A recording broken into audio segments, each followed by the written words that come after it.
안녕하세요. 저는 기초과학연구원에서 연구위원으로 일하고 있는 전희정이라고 합니다. 반갑습니다. 네, 저는 뇌를 연구하고 있는 뇌과학자입니다. 그래서 뇌는 이제 저희의 그런 어떤 생각이나 감정, 판단 등을 조절하는 저희 몸의 아주 중요한 기관이죠. 네, 저희 뇌를 이렇게 실제 뇌를 꺼내서 보면 보시는 것처럼 이렇게 주름이 많은 무슨 고깃 덩어리 같기도 하고 또 이제 만져보면 되게 말랑말랑해요. 그래서 무슨 푸딩 같기도 한데요. 이렇게 생긴 뇌가 이제 우리의 생각이나 기분을 조절한다니까 얼마나 신기하지 않으세요? 그렇죠? 그래서 이 뇌 안에는 과연 이제 뭐가 있을까요? 그래서 보시면 뇌 세포가 있습니다. 그래서 뇌 세포에는 신경 세포도 있고 저희가 연구하고 있는 이 별 악교 세포도 있고요. 소교 세포도 있고 희소돌기 악교 세포도 있어요. 그래서 신경 세포는 전기적으로 발화하는 그런 특성이 있고, 그리고 전기적으로 발화하지 않는 세포를 이쪽에 있는 이런 세포들을 이제 비신경 세포라고 하고 또는 교세포라고도 합니다. 그래서 저희가 연구하고 있는 이 별 세포는 별 악교 세포라고도 하고 별을 닮았다고 해서 성상 세포, 또 영어로는 에스트로사이트라고 하는데요. 이 별세포는 이렇게 가지가 무성하게 많이 있어서 멀리서 보면 별이 이렇게 반짝반짝 빛나는 것 같죠. 네, 그래서 많은 분들이 신경세포는 많이 알고 계시지만 사실 뇌에는 신경세포보다 비신경세포가 더 많이 존재하고 있고요. 그리고 비신경세포 중에서도 별세포가 가장 많은 부분을 차지하고 있습니다. 그러면 이런 뇌세포들이 우리 뇌에서 어떤 식으로 이제 존재를 하고 있을까요? 네, 이 그림을 보시면 아마 좀 상상을 하실 수 있으실 것 같아요. 그래서 이렇게 아름다운 그림은 굉장히 다르게 생겼죠, 두 개가. 그런데 사실은 같은 뇌 부위를 보여주고 있는 것입니다. 그래서 무지개처럼 이렇게 예쁜 무지개 색깔의 형광 단백질을 발현하도록 유전적으로 디자인한 그런 생쥐의 뇌 사진인데요. 생쥐의 대뇌 피질 사진인데요. 이제 왼쪽 사진에서는 그 무지개 형광 단백질을 신경세포에만 발현하도록 디자인하고, 오른쪽에서는 이제 별세포에만 발현하도록 디자인된 그런 생쥐의 뇌 사진입니다. 그러니까 보시면 이 왼쪽 그림이 이제 신경세포를 보여주는 것이고, 오른쪽 그림이 별세포를 보여주는 것이죠. 그래서 이 오른쪽에 이 별세포 사이사이의 구멍이 바로 이 신경세포가 이제 존재하고 있는 것이고요. 이 두 그림을 합쳐보면 실제 뇌에서 어떻게 되어 있는지 상상하실 수 있겠죠. 바로 이렇게 되어 있습니다. 신경세포와 별세포가 이렇게 아주 긴밀하게 접촉을 이루면서 존재를 하고 있죠. 그러면 이 별세포가 뇌에서 어떤 역할을 할까요? 이 그림을 보시면 또 상상을 하실 수 있으실 거라고 생각이 되는데요. 이 그림은 이제 생쥐와 원숭이, 사람의 별세포를 이제 각각 보여주고 있는데요. 어떤 생각이 드시나요? 네, 지능이 이제 높아질수록 별세포가 크기가 좀 더 커지고 또 복잡성이 증가하는 것을 이제 알 수 있습니다. 이 얘기는 이제 별세포가 어떤 우리의 인지 기능이나 뇌 기능에 어떤 중요한 역할을 할 수 있을 거라는 걸 말해주고 있는 거고요.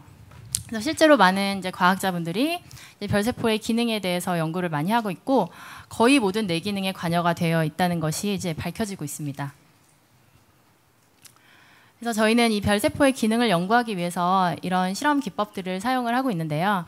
이제 별세포에서 발현하는 유전자나 단백질의 기능을 조절하는 그런 물질들을 이제 생쥐 뇌에 직접 넣기 위해서 이런 뇌 입체 정의 기구를 이용해서 생쥐 뇌 지도가 있어요. 그래서 뇌 지도에 저희가 원하는 뇌 부위의 곳으로 정확히 물질이 전달되도록 이런 기구를 사용해서 이제 실험을 하고 있고, 그렇게 이제 별세포의 기능이 조절이 된 상태에서 그 쥐가 어떤 행동적인 또는 전기 생리학적인 이제 변화를 보여주는지를 이제 실험을 하고 있는데요. 이제 보시면 아주 고배율의 현미경으로 보면은 이 뇌세포를 직접 저희가 눈으로 볼 수 있어요. 그리고 이제 보시는 것처럼 아주 얇은 이 유리관을 이 뇌세포에 이제 맞닥뜨리게 해서 이 뇌세포가 가진 전기적인 특성, 어떤 전류의 흐름이나 또 전압의 차이 등을 이 얇은 유리관을 통해서 저희가 측정을 할 수가 있고요.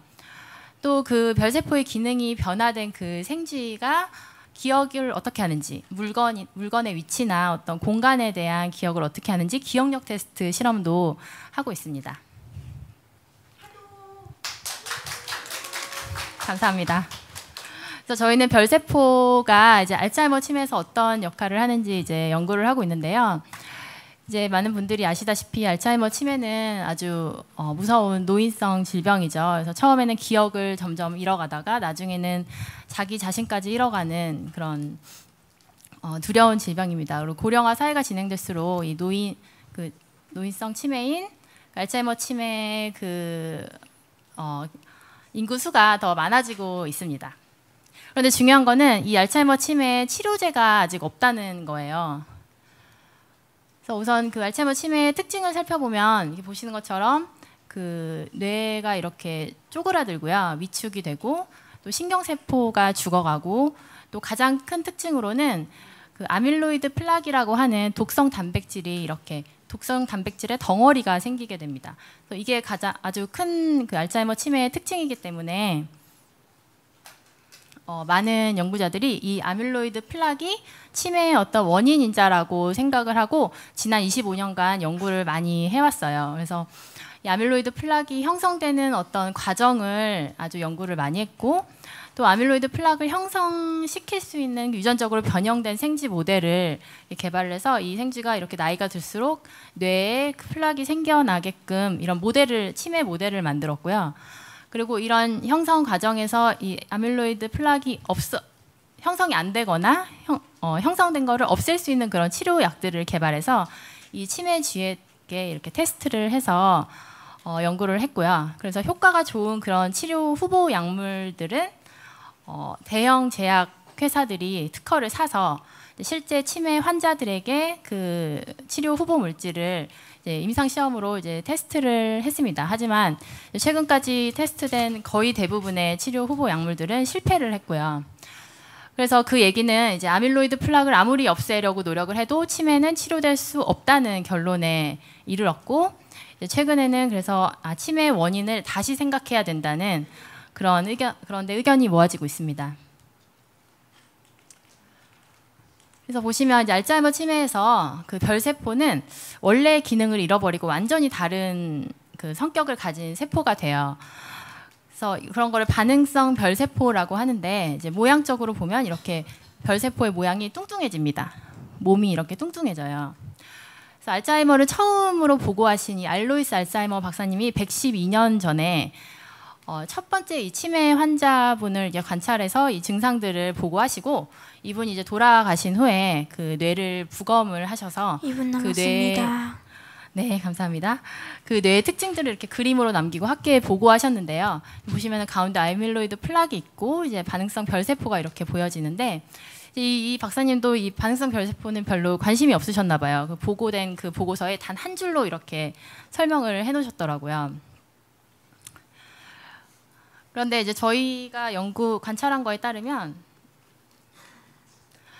아까 그 말씀드린 치매쥐에서 이 아밀로이드 플락이 증가될수록 또는 치매 증상이 심해질수록 이 반응성 별세포가 더 심해지는 것을 관찰을 했어요. 그리고 재밌는 것은 이 반응성 별세포를 원래 정상 별세포로 돌려놓는 약물을 투입했더니 이 플락이 존재하는데도 불구하고 치매 증상이 사라지는 것을 관찰했습니다. 그 얘기는 이 플락보다 반응성 별세포가 치매를 유발하는데 더 중요한 역할을 하지 않을까 이런 생각을 하게 됐고요.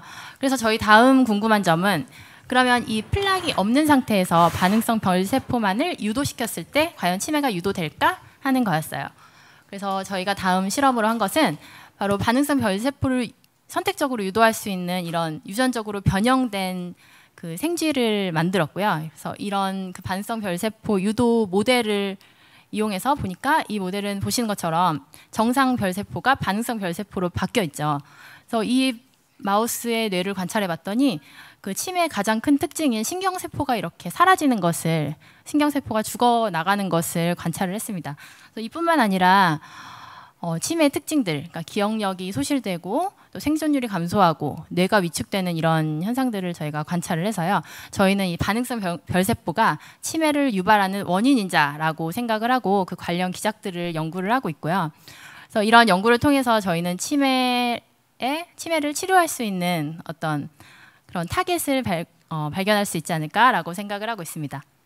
네, 저희 강연은 여기까지고요. 저희 연구단 이게 사진이고요. 저희 연구단을 이끌고 계신 여기 가운데 보시는 이창준 단장님께서 저희를 진도해주고 계시고, 그래서 저희는 이 별세포 연구를 통해서 거의 우주를 정복하겠다는 마음으로 연구를 열심히 하고 있습니다. 감사합니다.